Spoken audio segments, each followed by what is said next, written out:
19 ਸਾਲ ਦਾ ਸੀ, ਚੰਗਾ ਖਿਡਾਰੀ ਸੀ, ਪਰ ਨਸ਼ਾ ਜਿੱਤ ਗਿਆ। ਤਰਸੇਮ ਸਿਆ ਇਸ ਅੱਗ ਦਾ ਸੇਕ ਤਾਂ ਘਰ ਘਰ ਪਹੁੰਚਿਆ, ਪਰ ਬਸ ਹੁਣ ਹੋਰ ਨਹੀਂ। ਪੰਜਾਬ ਸਰਕਾਰ ਨੇ ਨਸ਼ਿਆਂ ਦੇ ਵਿਰੁੱਧ ਇੱਕ ਸਖਤ ਮੁਹਿੰਮ ਚਲਾਈ ਹੈ ਤੇ ਅਸੀਂ ਸਾਰਿਆਂ ਨੇ ਇਹਨਾਂ ਦਾ ਸਾਥ ਦੇਣਾ ਕਿ ਅੱਜ ਤੋਂ ਬਾਅਦ ਨਾ ਇਸ ਪਿੰਡ ਵਿੱਚ ਨਸ਼ਾ ਵਿਕੂਗਾ ਤੇ ਨਾ ਹੀ ਕਿਸੇ ਨਸ਼ਾ ਵੇਚਣ ਵਾਲੇ ਨੂੰ ਇੱਥੇ ਵੜਨ ਦਿੱਤਾ ਜਾਊ। ਜਿਹੜੇ ਨਸ਼ੇ ਵਿੱਚ ਫਸੇ ਹੋਏ ਨੇ ਉਹਨਾਂ ਨੂੰ ਨਸ਼ਾ ਮੁਕਤੀ ਕੇਂਦਰ ਵਿੱਚ ਭਰਤੀ ਕਰਾਵਾਂਗੇ। ਕੋਈ ਵੀ ਨਸ਼ਾ ਤਸਕਰ ਦੀ ਜ਼ਮਾਨਤ ਨਹੀਂ ਕਰਾਏਗਾ। ਵਾਅਦਾ ਕਰੋ, ਅਸੀਂ ਆਪਣੇ ਪਿੰਡ ਨੂੰ, ਆਪਣੇ ਪੰਜਾਬ ਨੂੰ ਨਸ਼ਾ ਮੁਕਤ ਕਰਕੇ रहांगे।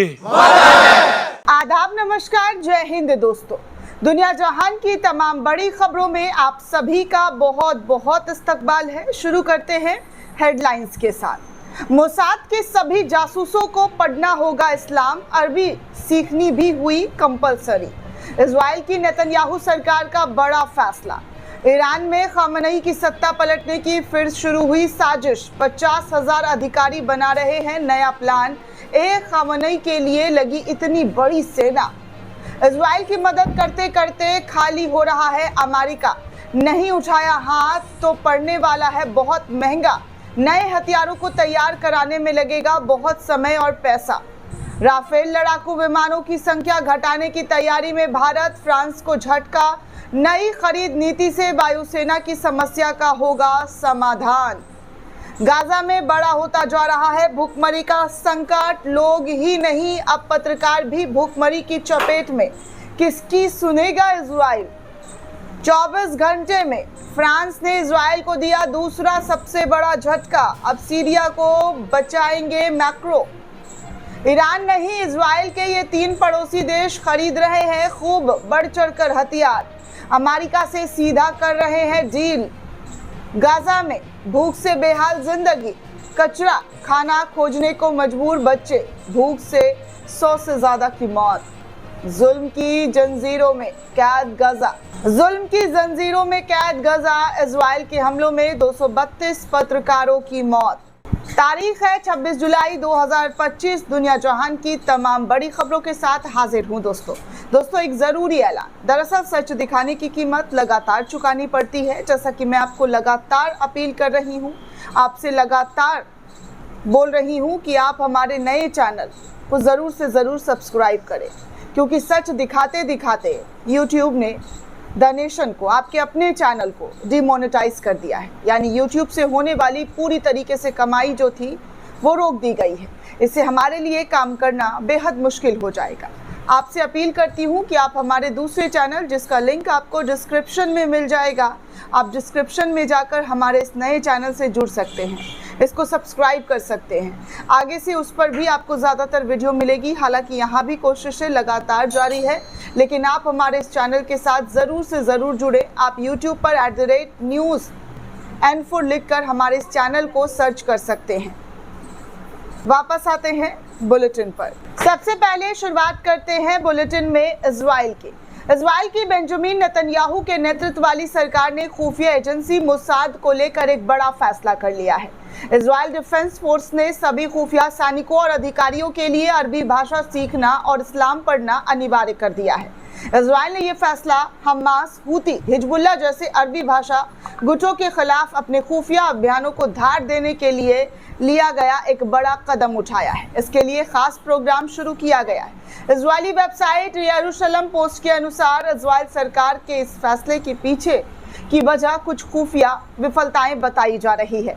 खासतौर से अक्टूबर 2023 के आसपास खुफिया विफलताओं के बाद IDF खुफिया निर्देशालय ने अरबी भाषा और इस्लामी संस्कृति को अध्ययन करने के कार्यक्रमों में सुधार के लिए एक ऐसा कदम उठाया जा रहा है जो कि इजराइल को फायदा पहुंचाया जा सके।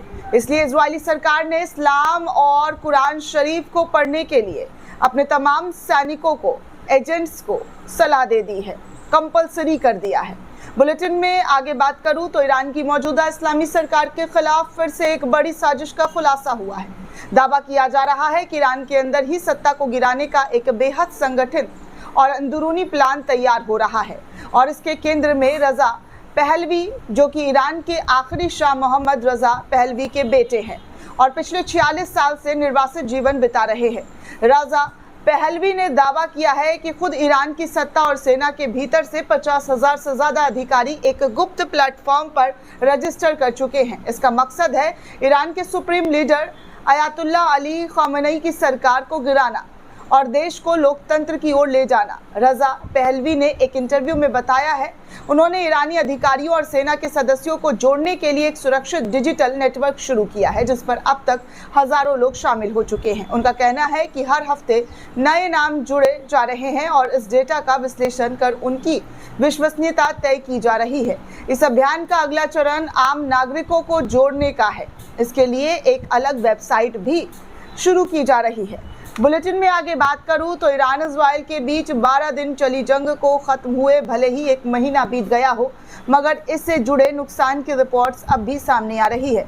इस जंग में सिर्फ ईरान इजराइल का ही नुकसान नहीं हुआ है, बल्कि इजराइल का सबसे बड़ा सहयोगी अमेरिका भी भारी नुकसान झेल चुका है। जी हाँ, चौंकिए मत, बिल्कुल सही सुन रहे हैं, अमेरिका भी भारी नुकसान इस जंग में झेल चुका है। जंग के आखिरी दिनों में अमेरिका ने खुलकर इजराइल का साथ दिया था, ईरान पर बम बरसाए थे और अपने एडवांस इंटरसेप्टर सिस्टम तैनात किए थे। लेकिन वॉल स्ट्रीट जर्नल की रिपोर्ट के सामने आ रही जो खबर है वो अमेरिका की पोल खोल रही है। कहा जा रहा है इस रिपोर्ट में कि इस मदद की कीमत अमेरिका को कितनी भारी पड़ी है इजराइल को ईरान के मिसाइल से बचाते बचाते कि अमेरिका ने अपने मिसाइल भंडार का एक बड़ा हिस्सा इस जंग में झोंक दिया है। करीब 25% इंटरसेप्टर मिसाइल इस जंग में खर्च हो गए हैं और अब उन्होंने दोबारा तैयार करने में काफ़ी वक्त लगेगा। 1 साल और खर्च होगा। करीब $2 अरब की लागत इसको बनाने में भी लगेगी, जिसके बाद अमेरिका और इजराइल की हालत बेहद ख़राब होती हुई दिखाई दे रही है। इस जंग में अमेरिका और इजराइल दोनों एक दूसरे को साथ तो दे रहा था, लेकिन हथियारों के मामले में उनकी जो खपत है, जो भंडार है, वो कम होती हुई दिखाई दे रही है। आगे बुलेटिन में बात करूं तो वायुसेना की ज़रूरतों को देखते हुए भारत अपने multi role fighter aircraft programme में बड़ा बदलाव कर सकता है। MRFA प्रोग्राम के तहत भारत ने 114 एडवांस लड़ाकू विमानों को खरीदने की योजना बनाई थी, लेकिन अब जबकि चीन के पास 2 तरह के 5वीं पीढ़ी के लड़ाकू विमान है, J-20, J-35, और पाकिस्तान चीन से J-35 खरीदने वाला है, तो भारत अपनी स्ट्रैटेजी में गंभीरता से बदलाव करने की सोच रहा है। भारत ने पहले MRFA प्रोग्राम के लिए टेंडर निकालने का फैसला किया था, लेकिन अब भारत की रणनीति में बड़े बदलाव के संकेत मिल रहे हैं। ताज़ा रिपोर्ट्स के मुताबिक भारतीय रक्षा मंत्रालय अब टेंडर निकालने की जगह सरकार से सरकारी स्तर पर लड़ाकू विमानों को खरीदने के लिए समझौता करने पर विचार कर रहा है। इस बदलाव का मकसद भारतीय वायुसेना की तत्कालीन ज़रूरतों को पूरा करते हुए भविष्य के लिए एक मजबूत रोड मैप तैयार करना बताया जा रहा है। आगे इस बुलेटिन में बात करूं तो गजा और इजराइल के बीच छिड़ा युद्ध थमने का नाम नहीं ले रहा है। गजा में इजरायली बमबारी ही इकलौता संकट नहीं है जिससे फिलिस्तीन मारे जा रहे हैं, बल्कि भूख और अब ऐसा संकट बन चुकी है जिससे पूरी फिलिस्तीन कौम खत्म हो सकती है, क्योंकि गजा में राहत सामग्री जाने का रास्ता इजराइल ने रोक रखा है। इसी के चलते गजा में राशन पहुंच नहीं पा रहा है। भूखमरी से जान गंवाने वालों की गिनती लगातार बढ़ती जा रही है। दुनिया की बड़ी समाचार एजेंसियों ने भी इस पर अलर्ट जारी कर दिया है।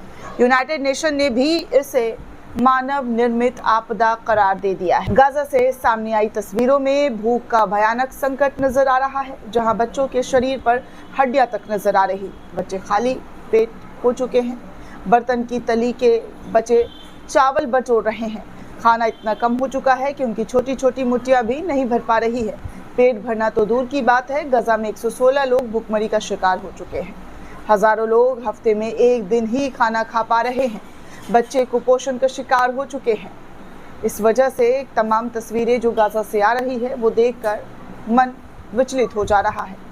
हर तरफ से आवाज़ उठ रही है कि इजराइल को ये नरसंहार रोकना चाहिए। इजराइल के सहयोगी देश भी अब इजराइल के खिलाफ हो चुके हैं। गाजा में मानवीय संकटों को देखते हुए हर तरीके से दबाव इजराइल के ऊपर बनाया जा रहा है।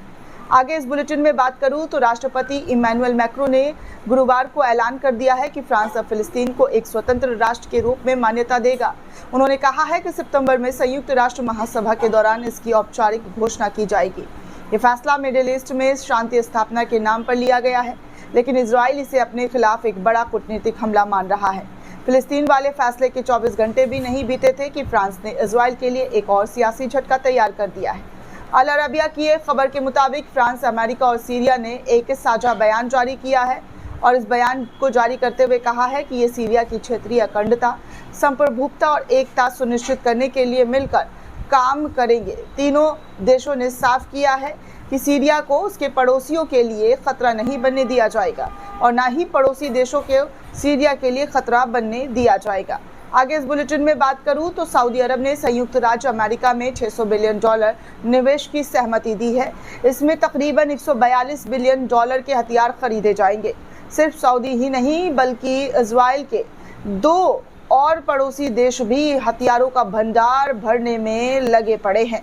इनमें सीरिया, जी हाँ, इनमें सीरिया ने तुर्की से बड़ी डिफेंस डील कर दी है, तो इजिप्ट ने भी सीधे अमेरिका के साथ रक्षा समझौता पर हस्ताक्षर कर दिए हैं। ईरान और इजराइल की जंग के बाद से ही मिडिल ईस्ट में हालात ठीक नहीं लग रहे हैं। दोनों देशों के बीच फिलहाल सीज फायर है, लेकिन तनाव चरम पर है। तनाव कम नहीं हुआ है दोस्तों। ऐसे में माना जा रहा है कि जंग कभी भी भड़क सकता है और अगर ऐसा हुआ तो अब की बार पूरा मिडिल ईस्ट जंग के मुहाने पर खड़ा होगा। बेशक सीधे कोई देश जंग में ना कूदे, मगर कोलैटरल डैमेज होने का खतरा जरूर बताया जा रहा है। ऐसे में सभी देशों ने तैयारियां अपने अपने लेवल की शुरू कर दी है। खासतौर पर सऊदी अरब, इजिप्ट और सीरिया ने तो डील भी फाइनल कर दिया है और एक बड़ी डील हथियार के साथ फाइनल करना ये संकेत देता है कि आने वाले वक्त बहुत ही तबाही भरे भयानक हो सकते हैं। आगे इस बुलेटिन में बात करूं तो गजा में इजरायली हमलों के बीच हालात बेहद भयावह होते जा रहे हैं। यहूदी फौज की भारी बमबारी के बीच मौत का कहर देखने को मिल रहा है। बेगुनाह फिलिस्तीनियों को अब भूख प्यास की भी मार झेलनी पड़ रही है।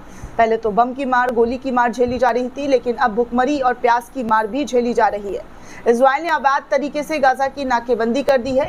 यूनाइटेड नेशन ने गाजा में भुखमरी और कुपोषण को लेकर मानवाधिकार संगठनों और दुनिया को आगाह किया है। यूनाइटेड नेशन हालिया रिपोर्ट में बता रहा है कि गाजा में हर 5 में से 1 बच्चा कुपोषण का शिकार हो रहा है। गाजा में अब हालात हर रोज बद से बदतर होते जा रहे हैं। संयुक्त राष्ट्र रिलीफ एजेंसी के प्रमुख फिलिप लॉरिजिन ने बताया है कि गाजा के लोग जिंदगी और मौत से लड़ रहे हैं। ये चलती फिरती लाश बन चुके हैं, जो कि गाजा के हालात को चीख चीख कर बयां कर रहे हैं। आगे इस बुलेटिन में आखिर में बात करूं तो गाजा पट्टी में इजरायली सेना लगातार उत्पात मचा रही है। वो न सिर्फ बेगुनाह फिलिस्तीनियों को कत्ल कर रही है, बल्कि उनकी क्रूरता को दुनिया के सामने उजागर करने वाले पत्रकारों को भी मार रही है। 17 अक्टूबर साल 2023 से जारी इजरायली हमलों में अब तक 232 पत्रकारों की मौत हो चुकी है। ये जानकारी स्थानीय सरकारी मीडिया कार्यालय ने खुद दी है। फिलिस्तीनी विदेश मंत्रालय के बयान में कहा गया है कि हाल ही में पत्रकार और फोटो जर्नलिस्ट आदम अबू हरविद की मौत के बाद ये संख्या 232 तक पहुंच चुकी है। आदम अबू हरविद गजा शहर में एक इजरायली हवाई हमले में मारे गए थे। वो कई मीडियाई संस्थानों के साथ काम कर रहे थे और दुनिया के सामने इजरायली जुल्म और शितम को, जी हाँ, उनकी निरंकुशता को पेश कर रहे थे, जिससे इजराइल की पूरी दुनिया में किरकिरी हुई और फिर इस इजरायली हमले में उनकी जान भी चली गई। बुलेटिन में आज के लिए दोस्तों बस इतना ही। मिलती हूँ किसी बड़ी नई खबर के साथ। तब तक के लिए चैनल को ज़्यादा से ज़्यादा सब्सक्राइब करें, वीडियो को शेयर करें और हमारे नए चैनल से ज़रूर जुड़े। शुक्रिया दोस्तों, शबा खैर।